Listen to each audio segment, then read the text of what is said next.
Op 19 september 1944 werd Axel bevrijd door de Polen, na een hevige strijd die onder andere deze mannen het leven kostte. Dit zijn de 22 Poolse soldaten die hier in Axel op het Ereveld liggen. Er zijn er hier, waar we zeker van weten, 63 gesneuveld. Er zijn er onder andere in Lommel begraven, herbegraven en in Adegem. Waarom of er in Axel nooit één groot militair ereveld is geweest, dat weten wij ook niet. We zijn bij het Oorlogsmuseum Gdynia in Axel.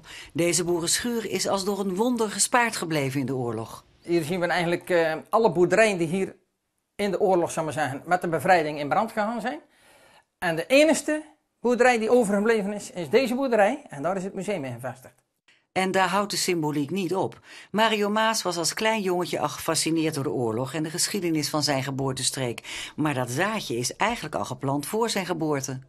Dit is de generaal Maxak. En die heeft in 1964 de generaal Maxakstraat hier in Axel onthuld.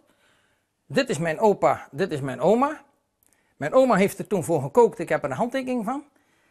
En 6 jaar later ben ik in de generaal Maxakstraat geboren. Dat de Polen ook deel uitmaakten van de bevrijding van Nederland wordt wel eens vergeten. In Museum Gdynia krijgen zij de eer die hen toekomt. De eerste Poolse panzerdivisie, die is in 1942 hebben die in Engeland de oprichting gedaan. En van daaruit zijn die eigenlijk in Normandië aangekomen natuurlijk. En ieder kreeg een doel om te bevrijden. En ja, wij zijn door de Polen bevrijd. Ja. 15, 16 september zaten ze op de overslag Koewacht. En vanaf 16 september zijn ze richting Axel beginnen vechten. Hier zie je Poolse tankchauffeur onder andere. Deze meneer Poolse infanterist.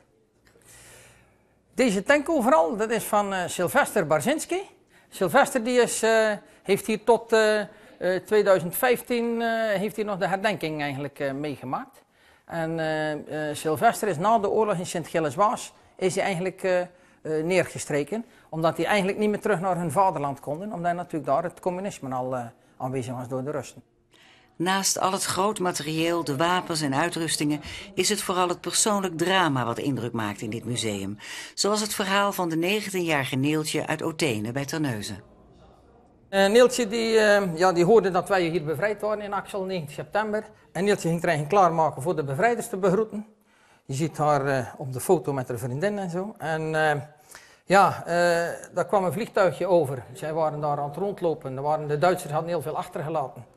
En dat verkenningsvliegtuigje dat geeft een commando eigenlijk richting de Poolse artillerie. Tussen Spuy en Magret. En die beginnen te schieten eigenlijk op Othene. Met het gevolg dat Neeltje Maas daarbij omgekomen is. Je ziet ze hier met de lijkkoets wordt ze opgehaald in de straat. Je ziet haar schoentjes die ze toen aan had en haar haarvlecht.